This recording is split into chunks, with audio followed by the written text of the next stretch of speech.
Manila, Philippines, hindi maikakaila na ang paggawa ng mga proyekto para sa flood control ang pangunahing prioridad sa Navotas City ayon kay Navotas City Representative Toby Tiangco, matapos ang mga puna mula sa kapwa mambabatas na si Rep. Alfredo Garbin tungkol sa umano'y mga irregularidad sa 2025 budget.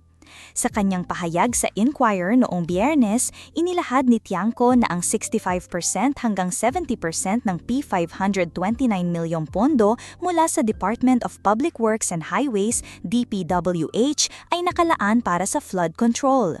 Bilang isang lugar na nasa ibaba ng level ng dagat, ang Navotas ay natural na nangangailangan ng tulong sa pagbaha. Sabi niya, na tilang binigyang diin ang kabubuhan ng mga punong hindi nakakaalam ng level ng baha. Kapag mataas ang tide, ang tubig mula sa dagat at Tulahan River ay mas mataas pa sa lupa ng Navotas. Ito ang dahilan kung bakit at kinikilala namin ang pagbaha ang nangungunang issue na dapat talakayin, dagdag niya. Binato ni Tiangco si Garbin na nanawagan sa kanya na magpakatotoo muna sa kanyang distrito ukol sa mga akusasyon ng mga insertion sa pondo at mga kontratang ibinaba na sa St. Timothy Construction Corp na pag-aari ng mag-asawang kontratista. Sinabi ni Garbin na ang iba pang kumpanya ay nakasalang din sa tanong sa hirap ng buhay na dulot ng mga ghost projects.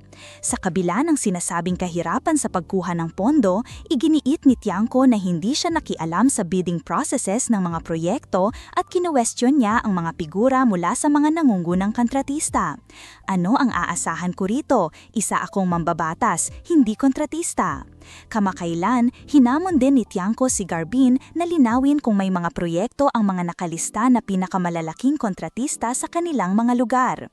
Sa gitna ng mga pag-uusap tungkol sa transparency at accountability sa budgeting, hindi maikakaila na ang mga suliranin sa pagbaha sa Navotas ay hindi lamang usaping pampolitika kundi pangunahing alalahanin ng mga residente. Ang mga pahayag ni Tiangco ay tumutukoy sa kasalukuyang pagsisiyasat na isinagawa ng House Infra Committee kaugnay sa mga anomalya na sinasabing naguugat sa mga proyekto ng flood control.